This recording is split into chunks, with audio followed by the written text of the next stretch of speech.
Ding. Damn.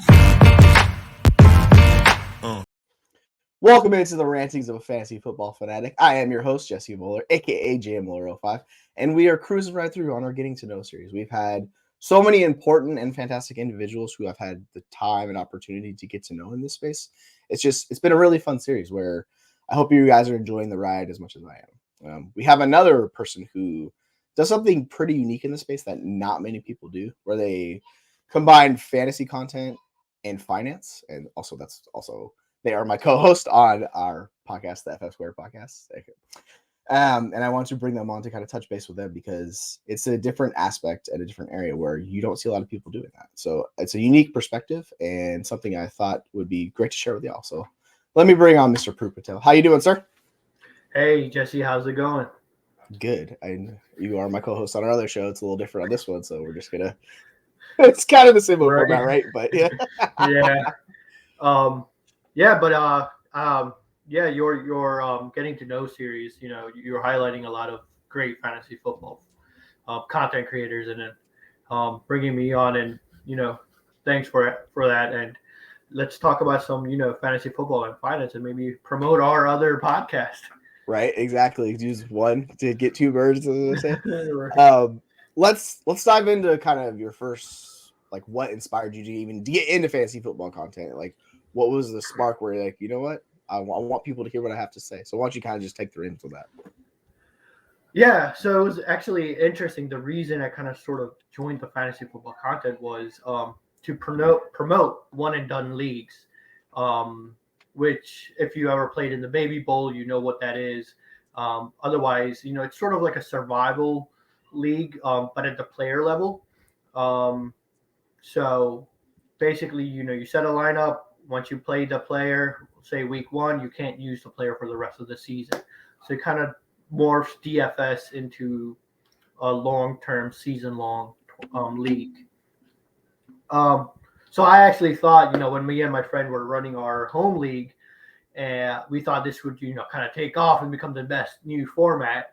Um, and that was before I joined Twitter and tried to promote it, and learning that, hey, there's already people trying to make this one and done league popular. It's not as saturated as the other leagues.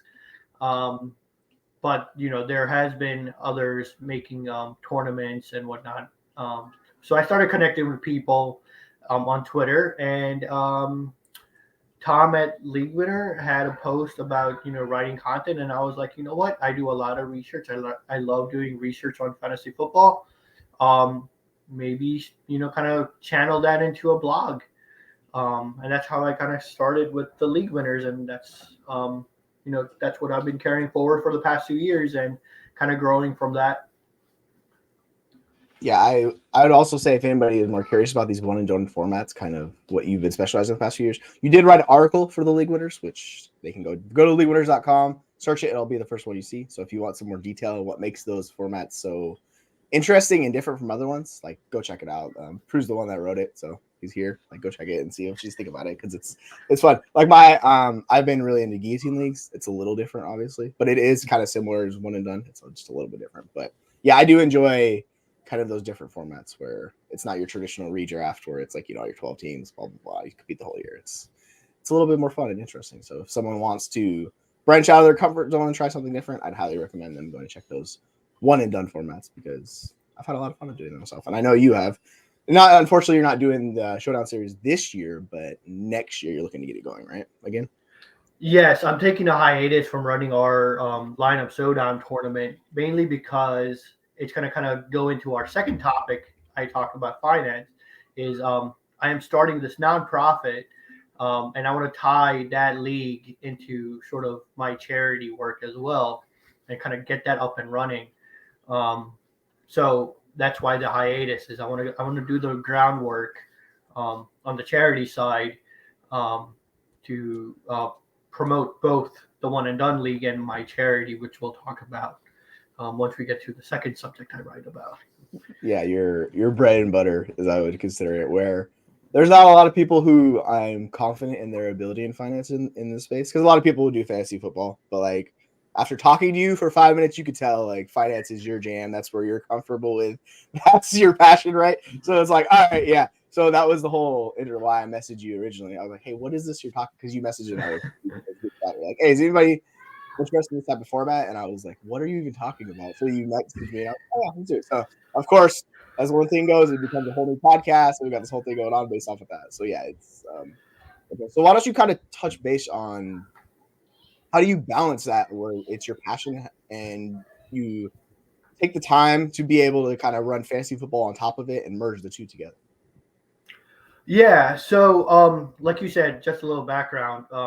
Jesse's talking about our FF Squared podcast where we try to marry fantasy football with, finance topic, right? Kind of using fantasy football analogies to explain some of the complicated financial terms that those MBAs and banking systems put out there. And the whole idea kind of generated from during COVID. I kind of really got into learning about finance and how government policy and how the economy dictates what happens to the economy, and then what really happens in the real economy, which affects us at the ground level. Um, and the number one thing I saw was in this country, we lack financial literacy, and I think it needs to be attacked and put into attention at the high school level, right? There should be a budget or a money 101 class starting in like 10th, 11th grade. So before they make this huge commitment to a college, and more importantly to a student loan, they need to understand what they're signing up for. So that's what kind of drove this whole idea was, let's do a charity that kind of pays teachers or substitute teachers to teach finance curriculums in the high school um, industry.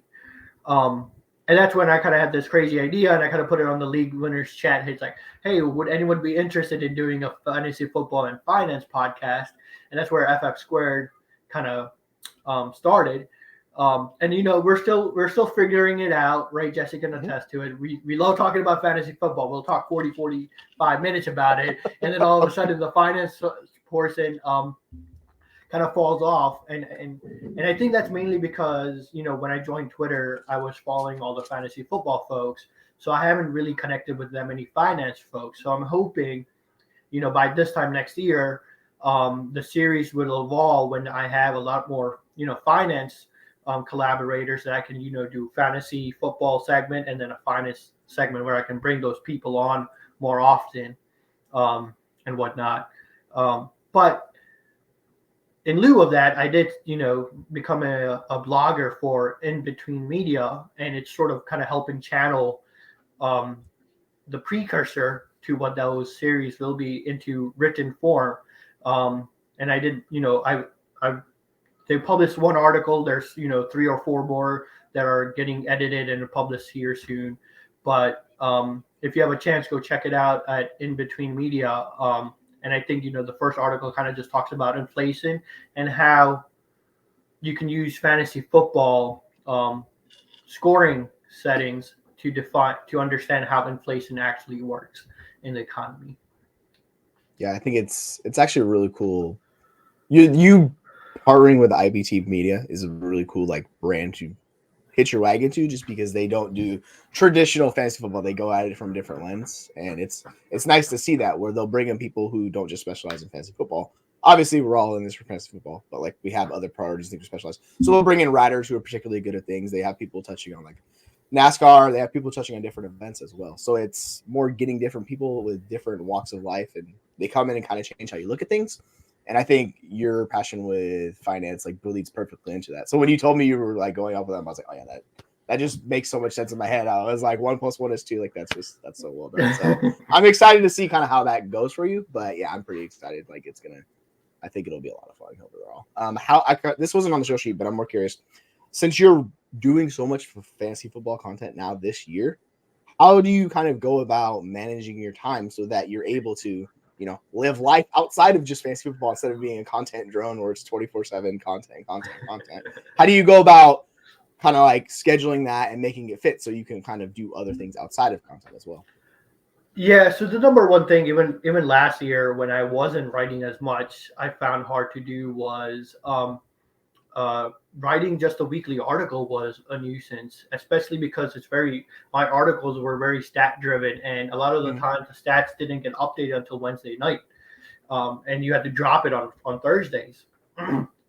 But what I've done this time around is regarding the finance article. What I did was I created a backlog of 3 to 4 articles for the editor to just pick and choose and say, you could publish it every week, every other week. It doesn't matter. I'm just going to keep adding to this backlog when I do I have this tendency where I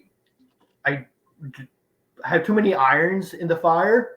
But that helped me because then what happens is I start prioritizing them, and once I kind of get that inspiration and focus for one topic, I can, kind of go at it for hours and kind of just create a backlog. And that's what I did last weekend, was basically just write 3 or 4 articles on finance and just kind of kept it rolling. And, I was kind of in the zone about it. So that's sort of how I'm going to be approaching it this year is, just keep a backlog for the finance stuff. And then I got 2 to 3 weekly articles that I'm going to have to be writing. But luckily for me, I get to work from home a little, so I can stay up at night, and I don't have to commute or anything. So it kind of helps, save time that way. And then just kind of creating templates, right? Just basically using the same template for my weekly articles and just doing the stat work and the analysis, and then just using the template to write about the stats that upcoming week. Yeah, I had William Spencer, the fantasy, who he worked for us as well at the League Winners. He was talking about having templates, like pre-made templates that he uses to kind of do the same thing where it saves him a ton of time. So they don't have to go in with just a blank slate. You have something you can kind of tweak and redo and create something completely different. And I think that's a wonderful way to go about it, just because time is so finite in this space. We don't have all the time in the world, especially like you have kids, you have family. I have that as well. So I usually find myself just sleep is the thing that suffers for myself the most, just because I don't have the time of the day to be able to get everything done I would like to. But I found over time being able to kind of manage and backlog that content like you're talking about, it makes a world of difference. So then you're not constantly chasing the dragon, as they say, with like every new article. It slims your time, makes it, refines it. So for those who are wondering, yes, like if you can manage your time effectively, it makes it so much easier. We're not saying it's easy, because it's still hard, it's difficult, there's a lot of work that goes into it, but it makes your life easier, and it's not so stressful trying to do 8 things at once, because that's just, nobody can do that. I don't care how effective you are, it's just not possible. Yeah, and during the season it's really hard because you got that week turnaround, and you got to drop it right after Monday night game ends, and then all of a sudden you got all this thing to do. Lucky for me, my younger kid starts or is in daycare now Tuesdays and Thursdays, so it kind of helps. I can stay up Monday night and not have to worry about handling him and work on Tuesdays and Thursdays. So that lets me Monday night or Tuesday I can kind of take lunch breaks and write a little. Yeah, it gives you it's finding those pockets like you're talking about right there. And like for myself, my daughter was going back to school this week, so I'm like, hey, I get this because she's in preschool, so she gets this little 2-hour window, and I'm like, perfect, that's exactly the 2-hour window I need to take advantage of the time. And so it's just finding the time of the day. If you can manage it effectively like you're talking about right there, get a little article out, or at least start something, because I've had it where if I do it in bits and segments, it's like it makes it easier too. So it's all about managing time.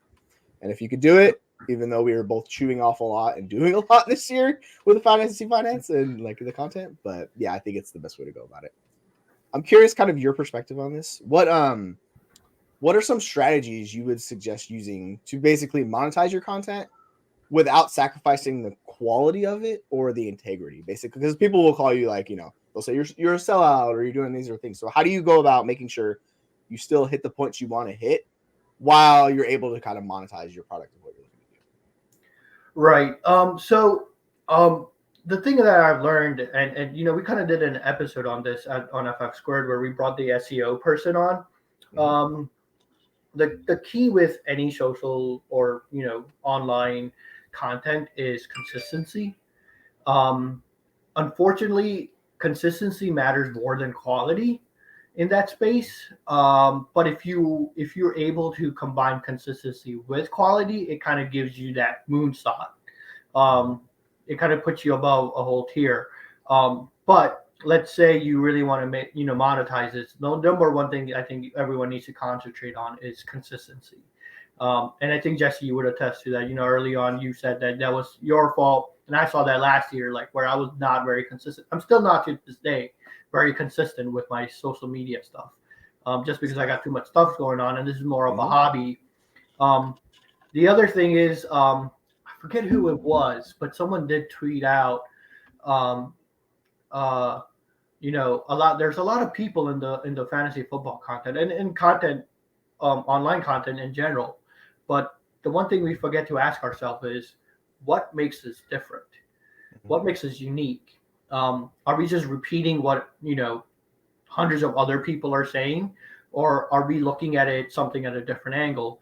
I think it was Matt Harmon that said that, right?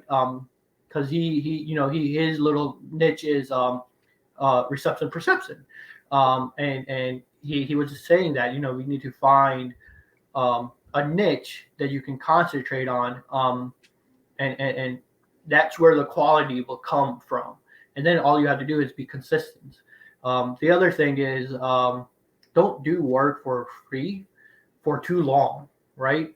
If you've been putting out quality work for free and the company isn't paying you, you need to find another company at that point, or figure out a way to monetize it, right?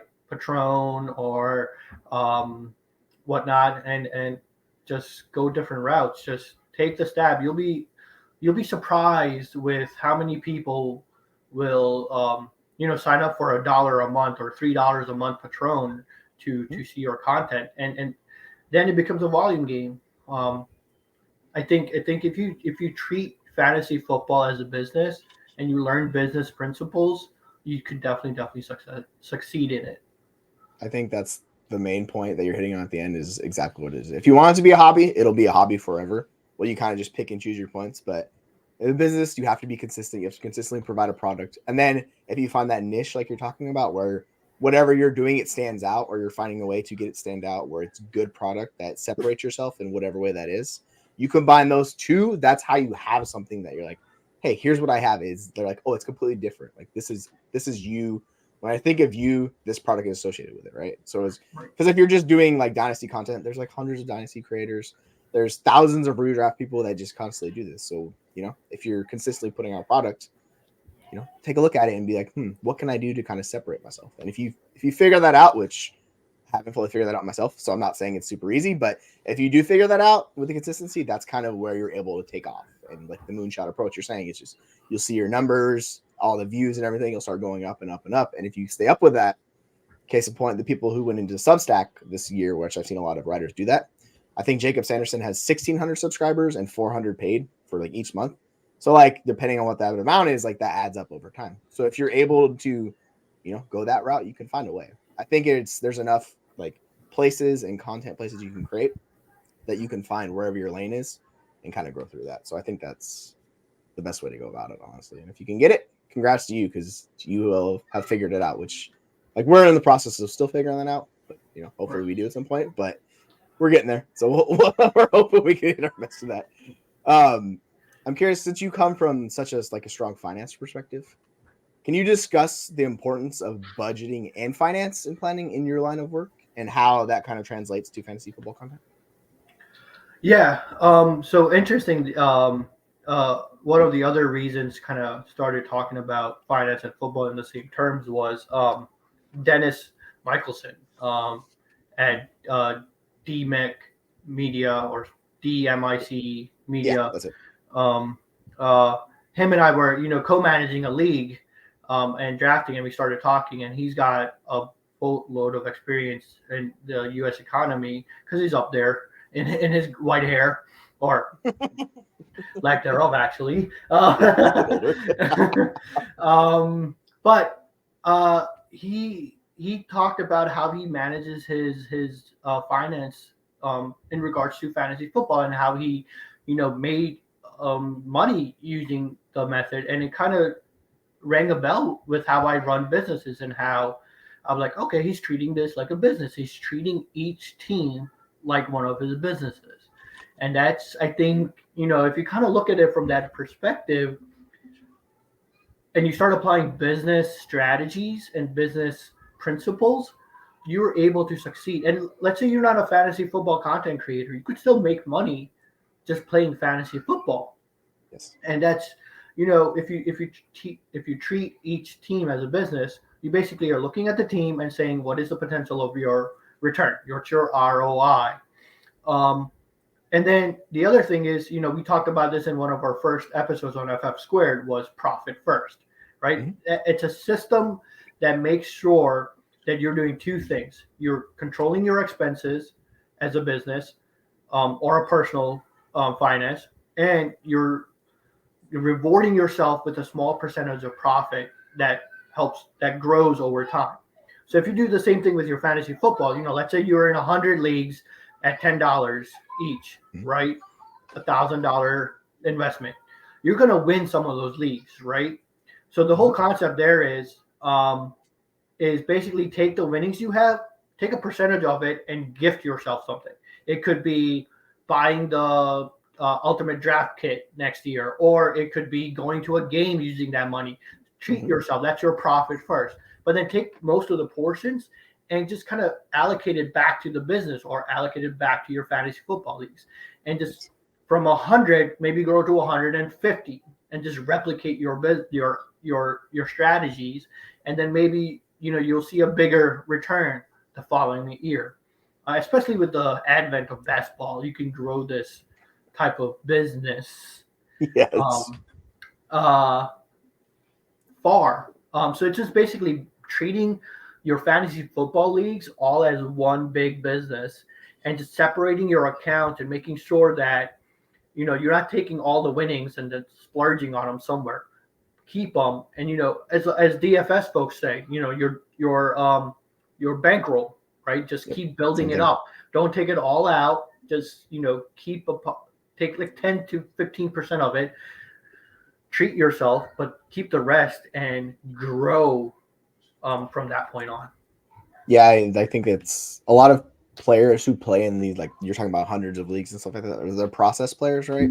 So they're player agnostic. It's not like, oh, I got to have Debo. It's like, no, I just like take this guns range or whatever. But yeah, like they look at it as an investment because you can make money off fantasy football. Like last year, my total amount I spent on leagues was $500. I think I walked away with like $1,500. So I basically tripled my investment on that, right? So then I took the amount that I put in the leagues. I just repaid the leagues immediately, like first thing I did. Put that money back in the leagues. That's all taken care of. Then I had the extra money, and then I used that extra winnings, and I just like took my family. We did a look at a weekend thing somewhere. I don't remember where we went, but like use that as a family reward. So like the success, you know what I'm talking about?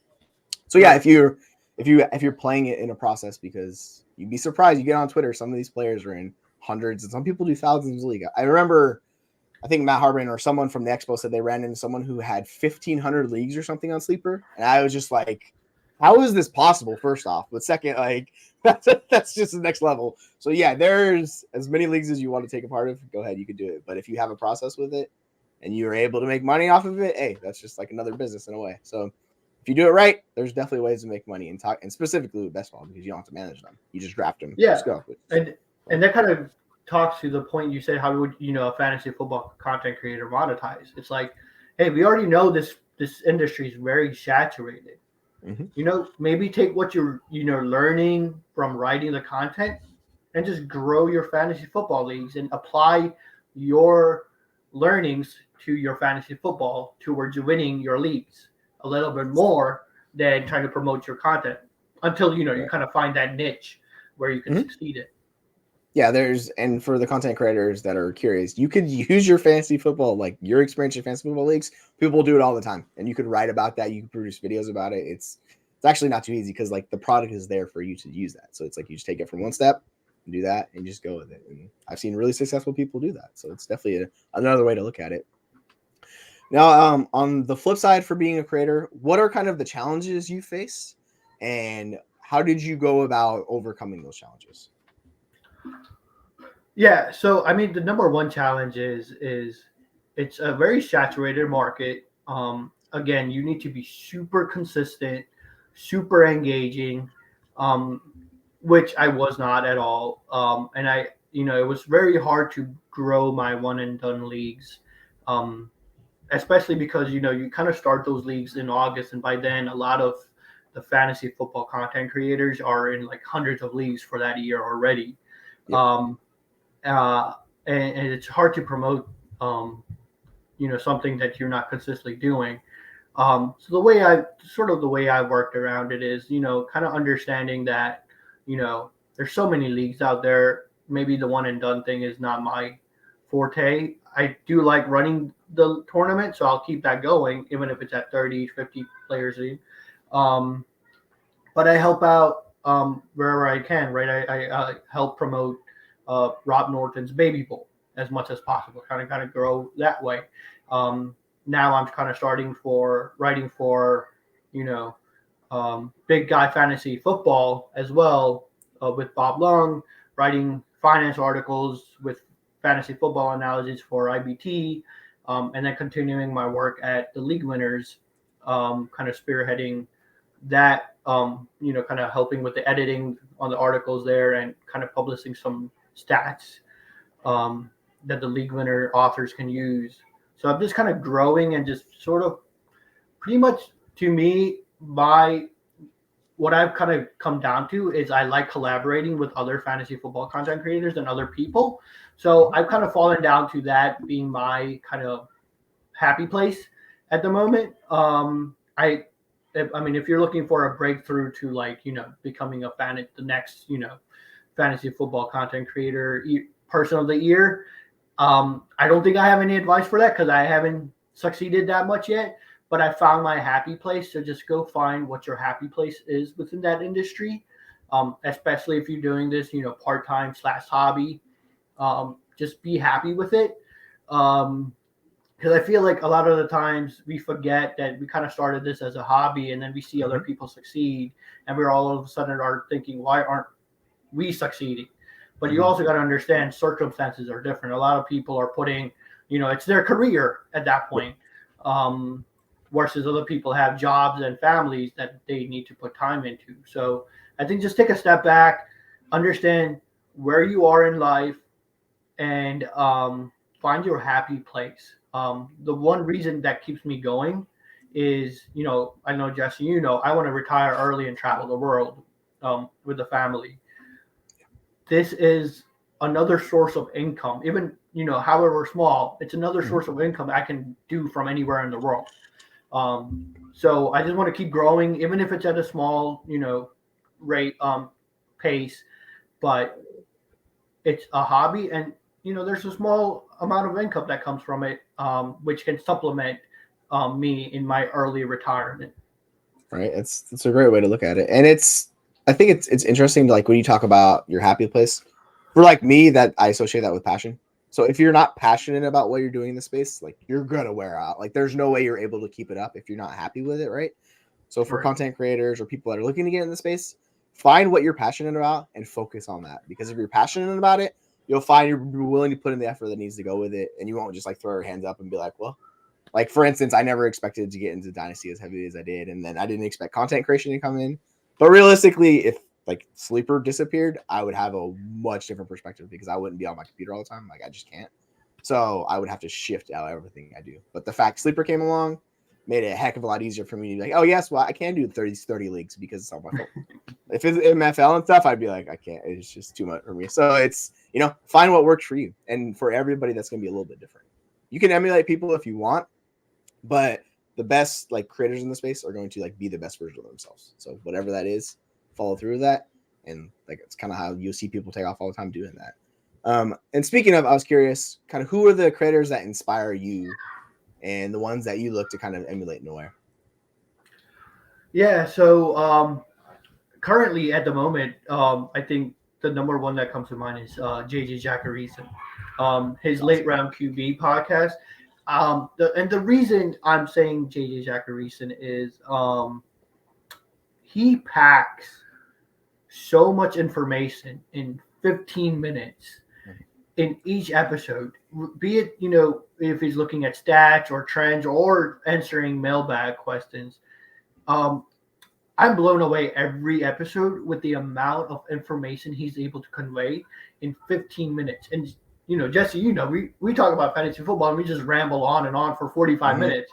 Yep. But I don't think we even touch 5% of the information JJ Jackson does in 15 minutes. And to me, and I'm a sucker for efficiency. That level of efficient podcasting, I've not seen anywhere. And I'm just blown away every time I listen to his podcast.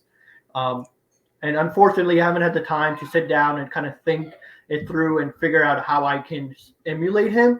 But I'm hoping as this season goes on, with the work I'm doing at the League Winners with my boom and bust charts and the work I'm doing at Big Eye with the consistency rating, I can find a little niche that I can take that kind of stats and provide it in 15 minutes like he does.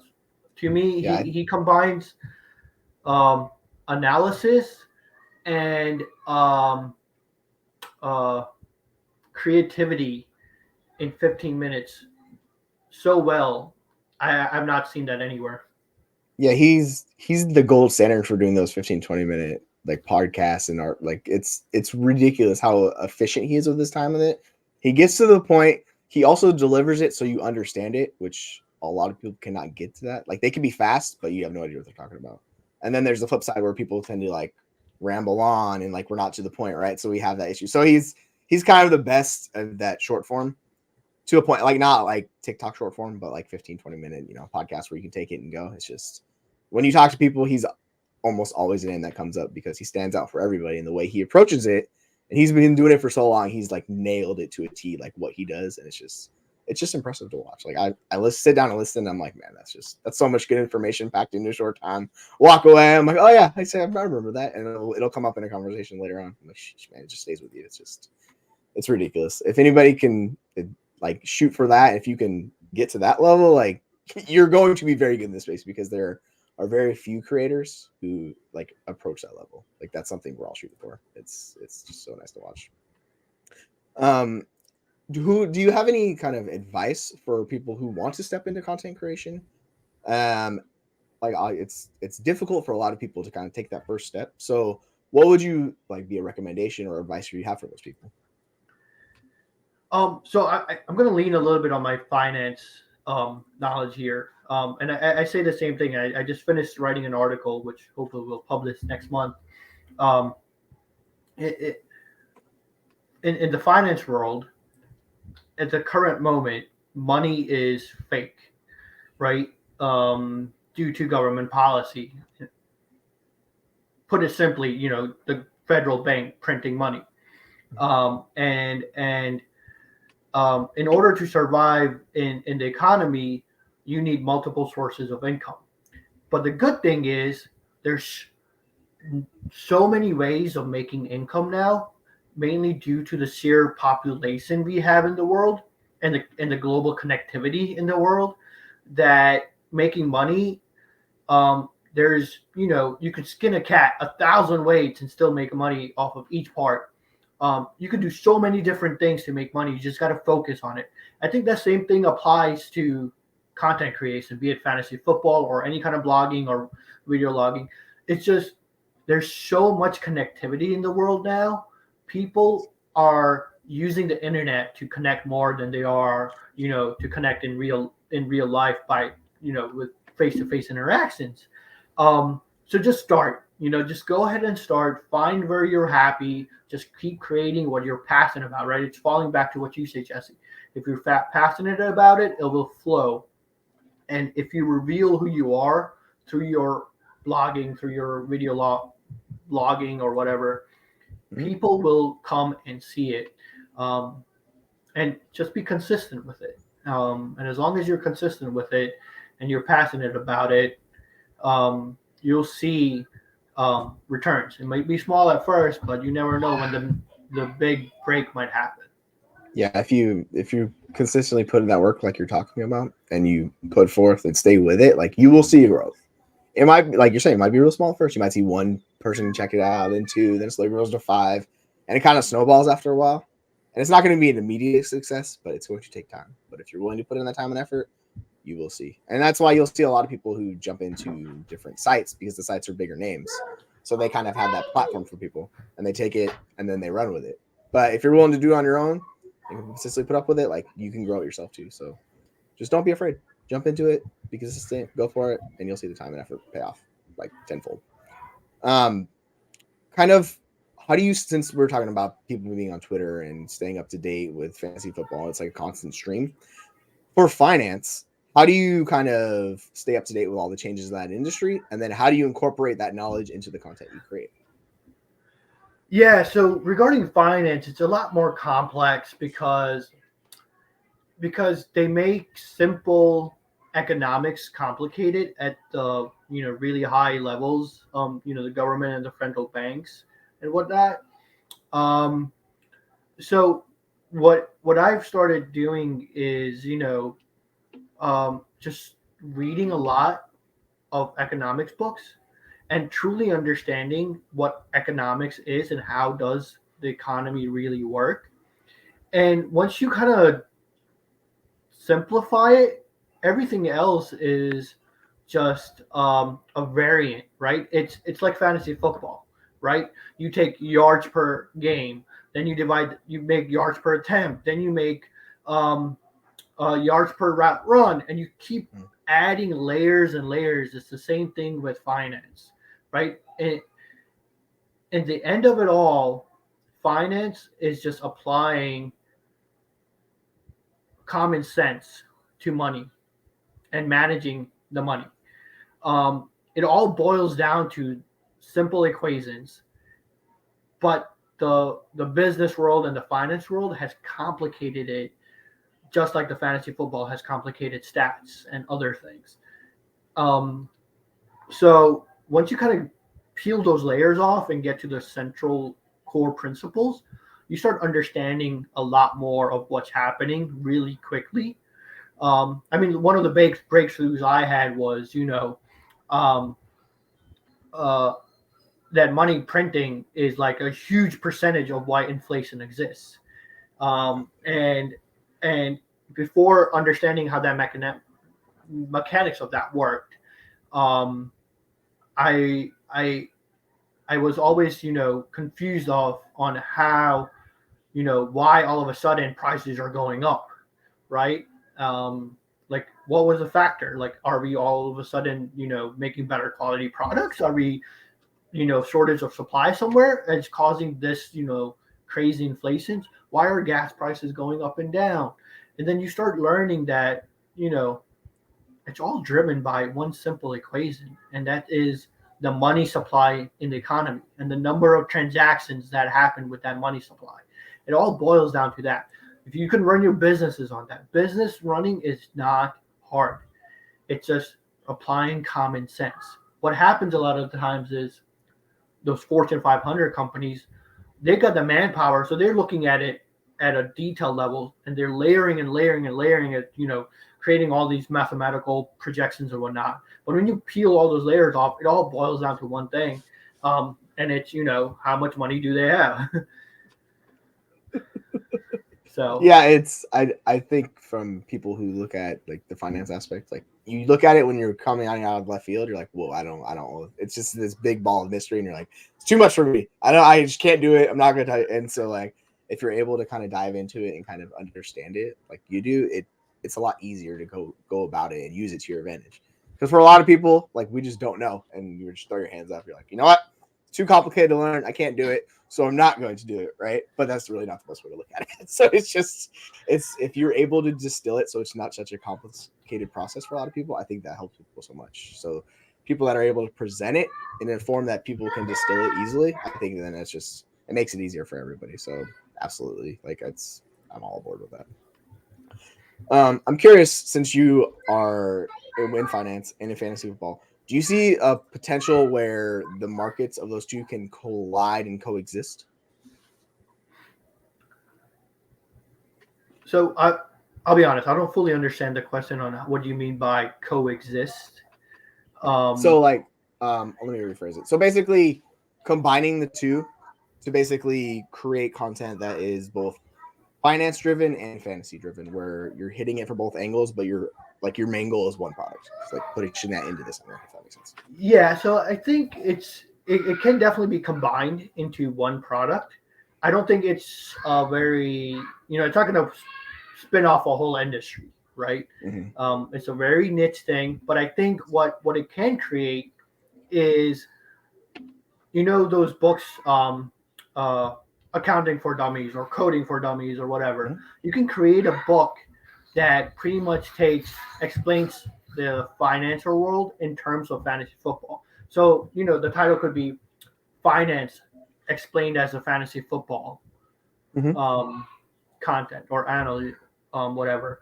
Because I think, providing that simplification of finance through the fantasy football analogy, um, a lot of people that play fantasy football, that's a pretty big market, Mm-hmm. would buy that kind of book and learn finance through what they already know, which is fantasy football. And honestly, there's people like you and others that are very well versed with these yards per route run concepts and other very advanced stats, which are layers and layers of other stats. Um, if you just kind of start connecting, what does yards per route run equal to in finance, your brain starts connecting those. Mm-hmm. And I think the product that comes out at the end is a book, that kind of explains finance 101 through the lenses of fantasy football terms. Yeah, because I think a lot of people understand fantasy football because, like, you take football, which almost everybody watches each Sunday, right? And then you take the fantasy approach to it, and people kind of tier that way, and they're like, okay, I get the fantasy based off of the football. And then you go another layer with it, where like, and then we'll take the fantasy football to explain the finance. So you slowly just break it down, and it's basically in the comfort zone that people understand it, just because it is numbers, but it's a lot easier for people to understand. Like, they're like, I get football, I see how this translate.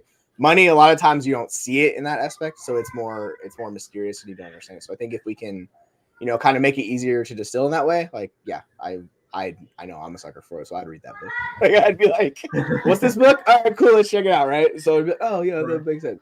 It's just all about like basically presenting finance in a way people can understand it. And if there's a lot of sports heads, I think there's something like, last I checked in 2020, there was like 45 million people played fantasy football. So like that's a good chunk of people, right? That's a huge base. So if you hit into that market and you're able to talk like hit on both of those, like that's a product that you could create and there'd be a big market. Who knows, right? I think you hit the nail on the head, right? A lot of people understand fantasy football easily because they are able to connect it to a real life thing, football. And then in finance, especially in loans and all these weird terms they're talking about, it's very abstract, right? Because money is abstract now. We're not handing out physical cash; it's all a number on an Excel. And then once you understand that money is fake, right? We're pretty much the economy these days is, I got $100, and the banks figure out how to make that $100 clone itself to make $1,000. That's the U.S. economy, or actually the world economy at the moment. And once you start, like you said, connecting it to real life, physical things and attributing it, it's comes down to simplicity at that point. Yeah, and if we could simplify it, like, it just makes it so much easier for everybody to understand. Because like you're talking about, it's just an abstract stuff that's abstract is just difficult to grasp in general, just because you don't fully get it. But I would say, and lastly, what's kind of your long-term goal with fantasy content in this space, and how do you go about it? How would you prefer to go about achieving that? I think long-term goal is sort of just being a part-time writer for like Fantasy Pros or something like that, where I'm not trying to make it my career or anything. Like I said earlier in the episode, when I want to retire early, I want to have some additional levels of streams of income, and one of them would be blogging. And I know I like taking my thoughts and my ideas and putting them into words. Um, and I watch football religiously, so might as well just combine the two and just kind of write for a well-known site and just kind of grow, kind of have that side income when I do retire. Heck yeah, like it's like we're talking about the goal is passion, right? To use the passion that you have with football, finance, and make that better your life towards the end. So if you're able to achieve that, like you hit your goal and you did it, so that's well done. I just wanted to thank you for coming on to the show. I had a blast with you.